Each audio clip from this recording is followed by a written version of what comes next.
अस्सलाम बच्चों। तो लास्ट टाइम हम लोगों ने एक्सरसाइज कंप्लीट कर ली थी। आज हम लोगों ने पहले चैप्टर की रिव्यू एक्सरसाइज शुरू करनी है। तो रिव्यू एक्सरसाइज शुरू करते हैं। क्वेश्चन नंबर 1 है रिव्यू एक्सरसाइज का, कहता है आंसर द फॉलोइंग क्वेश्चंस। तो ये सवालों के जवाब दें। पहला क्वेश्चन है, कहता है name 3 forms for describing a set. हमें 3 फॉर्म्स बतानी है जिस तरह हम लोग एक सेट को डिस्क्राइब कर सकते हैं। तो ये हम लोगों ने पीछे पढ़ चुके हैं पेज नंबर 4 के ऊपर। ये आपका एक्सप्रेसिंग अ सेट, इसका मेथड आप लोगों के पास ये 3 तरीके थे। There are 3 ways to express a set. आप लोगों ने सिर्फ ये मेथड्स के नाम लिखने हैं। एक डिस्क्रिप्टिव मेथड होता है, एक टेबुलर मेथड होता है और एक सेट बिल्डर होता है। तो ये पहले क्वेश्चन का आंसर है।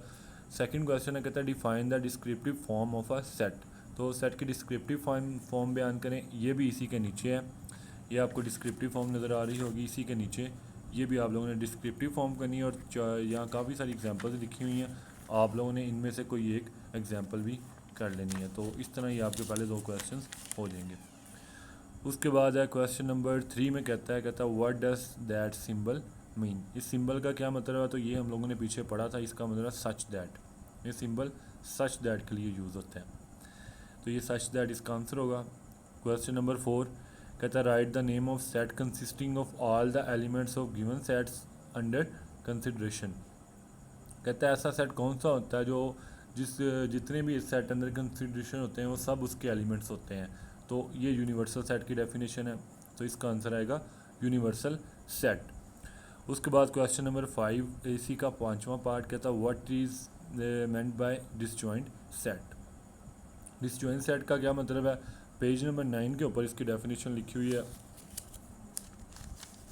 ये आपके पास पेज नंबर 9 के ऊपर इसकी डेफिनेशन लिखी हुई है डिसजॉइंट सेट की।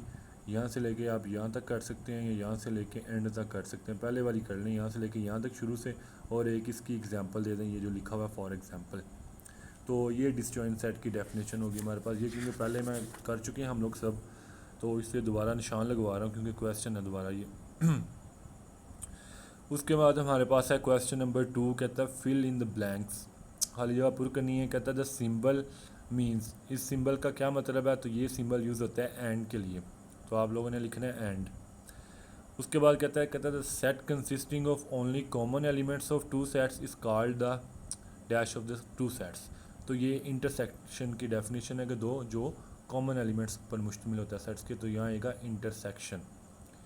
उसके बाद इसी का थर्ड वाला पार्ट, कहता है the set which contains all the possible elements of the sets under consideration is called dash set.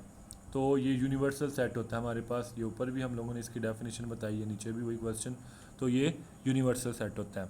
उसके बाद इसी का 4 वाला पार्ट, कहता है 2 sets are called dash if there is at least 1 element common between them and none of the set is subset of other. तो ये overlapping set होता है। पीछे हम लोगों ने इसकी डेफिनेशन पढ़ी थी, तो ये ओवरलैपिंग सेट की पहचान थी। इसी का 5वां, कहता है the sets in the sets the universal set acts as dash for intersection. तो यूनिवर्सल सेट इंटरसेक्शन की आइडेंटिटी है। ये भी हम लोगों ने पीछे पढ़ा था। तो यहाँ आएगा आइडेंटिटी। ठीक है। उसके बाद अब हमारे पास क्वेश्चन नंबर 3 रिव्यू एक्सरसाइज का टिक द करेक्ट आंसर। तो ये MCQs टाइप है। तो पहला इसका क्वेश्चन है, कहता है to write any empty set we use the symbol. तो एम्प्टी सेट के लिए कौन सा सिंबल यूज़ होता है हमारे पास। तो ये C वाला सिंबल यूज़ होता है इनमें से। कहता है the complement of set A can be written as. तो कम्प्लीमेंट को रिटर्न लिखने का तरीके 2 थे। एक ए के ऊपर C लिख दें या ए के ऊपर डैश लगा दें। तो ये B वाला होगा इसका आंसर। उसके बाद जी आपके पास थर्ड वाला, कहता है if the A and B then A intersection B is. देखिए इन दोनों में इंटरसेक्शन में कोई एलिमेंट भी कॉमन नहीं है। इसके पास 1 2 है और उसके पास A भी है। तो कोई भी कॉमन नहीं है, तो आपका इंटरसेक्शन एम्प्टी आ जाएगा। उसके बाद 4 वाला पार्ट, कहता है if A is equal to A इसके इक्वल हो और B इसके इक्वल हो देन A यूनियन B। तो A यूनियन B में सारे एलिमेंट्स लिखने हैं 1 2 3।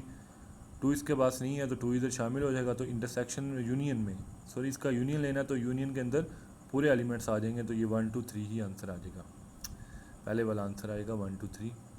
उसके बाद कहता है B difference A is represented bye.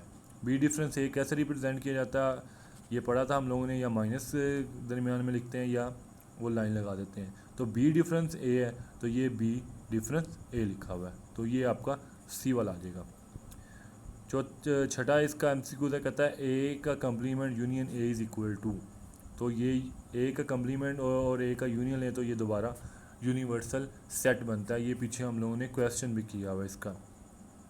अब ये सारे आपके वही क्वेश्चन है जो हम लोगों ने पीछे सारी एक्सरसाइज में पढ़े हैं। जितनी एक्सरसाइज में क्वेश्चन है ये सब में से एक एक पार्ट दिया हुआ है ऑलमोस्ट, तो ये क्वेश्चन सारे वही हैं। मैं एक एक पार्ट करवा देता हूँ ताकि रिवाइज़ हो जाए। करने का मेथड बिल्कुल वही है जो आप लोगों ने पीछे कर लिया हुआ एक्सरसाइज के अंदर, सारा मेथड ऑलमोस्ट वही है। तो क्वेश्चन नंबर 4 देखते हैं इसका। कहता है right the following sets in the set builder form. तो इन सेट्स को सेट बिल्डर फॉर्म में लिखना है। तो लिखने का तरीका क्या होता है, इनमें से कुछ कर लेते हैं ताकि रिवाइज हो जाए। ये देखें जी, क्वेश्चन नंबर 4 पहला पार्ट, इसको लिखना है सेट बिल्डर फॉर्म में। तो ये ए सेट है, एलिमेंट 5 6 7 8 है। तो इसको लिखने का तरीका रिवाइज करवाना जैसे हम लोगों ने पीछे लिखा था। एक्स, इसके बाद सच दैट एक्स। अब आपको नज़र आ रहा है कि ये एलिमेंट्स नेचुरल नंबर्स हैं, नेचुरल नंबर के एलिमेंट्स हैं। ये सेट ऑफ नेचुरल नंबर्स के एलिमेंट हैं ये। तो इसका मतलब है कि एक्स ऐसे एलिमेंट हैं जो सेट ऑफ नेचुरल नंबर को बिलोंग कर रहे हैं। एंड उसके बाद एंड, अब ये नंबर्स है किस तरह के, x less then 9 x greater then 4, यानी कि ये नंबर 4 से बड़े हैं और 9 से छोटे हैं। तो 4 और 9 के दरमियान ये नंबर्स आ रहे हैं और सेट किसके हैं, नेचुरल नंबर्स की। तो ये इसको लिखने का तरीका आप लोगों को बुक के ऊपर निशान लगवाए थे कि ये जो सिंबल्स यूज़ होते हैं, और आपको क्वेश्चन भी किए हुए हैं आप लोगों ने, तो ये रिवाइज़ करने के लिए दोबारा बता रहा हूँ। उसके बाद डी कहता था set of natural numbers greater than 100। तो ग्रेटर दैन 100 का सेट है, ये नेचुरल नंबर्स हैं जी। उसी तरह अब हमें खुद उसने बता दिया कि सेट ऑफ नेचुरल नंबर्स हैं एक्स सच दैट एक्स। ये मैंने बताया था कि सब में लिखना है, जब भी सेट बिल्डर की फॉर्म लिखनी है तो ये आप लोगों ने लाजमी लिखना है। X such that x belongs to N and x greater than 100। तो ये इस तरह लिखा जाएगा। इसी तरह आप लोगों ने बाकी भी लिखने हैं, जो बाकी इसके पार्ट रह गए ये सिर्फ रिवाइज करवा रहा हूँ क्योंकि ये क्वेश्चन हम लोगों ने सारे पीछे किए हुए एक्सरसाइज के अंदर, डिटेल से बात की हुई है इनके ऊपर। उसके बाद है हमारे पास क्वेश्चन नंबर 5, कहता है right the following sets in descriptive and tabular form. तो इन सेट्स को डिस्क्रिप्टिव फॉर्म में भी लिखना है और टैबुलर फॉर्म में भी लिखना है। तो इनको लिखने का तरीका देखते हैं। अब हमें सेट बिल्डर फॉर्म दी हुई है, हमें डिस्क्रिप्टिव यानी वर्ड्स में लिखना है और टैबुलर इस फॉर्म में लिखना है। अब सबसे पहले सेट पढ़ें, x such that x belongs to W, W यानी कि होल नंबर्स का सेट है ये, एंड एक्स लेस दैन 7। तो ये ऐसे होल नंबर्स का सेट है जो लेस दैन 7 है। तो इसकी सबसे पहले डिस्क्रिप्टिव फॉर्म लिखते हैं। कहता है set of whole numbers less than 7। तो जो हमें यहाँ बताया उसी को हम लोगों ने डिस्क्रिप्टिव यानी कि वर्ड्स में लिख लिया है, set of whole numbers less than 7। अब लेस दैन 7 कौन से होल नंबर्स हैं, ये 0 टू शुरू होते हैं और 6 तक जाते हैं। लेस दैन 6 क्योंकि 7 इसमें शामिल नहीं है, 6 लेस दैन 7 क्योंकि 7 इसमें शामिल नहीं है तो 6 आएगा। इसी तरह इसका छठा part, x such that x belongs to P and x less than 15। तो ये ऐसे प्राइम नंबर्स का सेट है जो लेस दैन 15 है। तो आपने 15 से लेस तक जो प्राइम नंबर्स आते हैं वो लिख देने हैं। डिस्क्रिप्टिव फॉर्म क्या है, set of prime numbers less than 15, और उसके बाद डिस्क्रिप्टिव में बाकी जो आप लोगों ने 15 से लेस प्राइम नंबर्स हैं वो आप लोगों ने लिख देने हैं। तो ये इस तरह आपका क्वेश्चन हो जाएगा।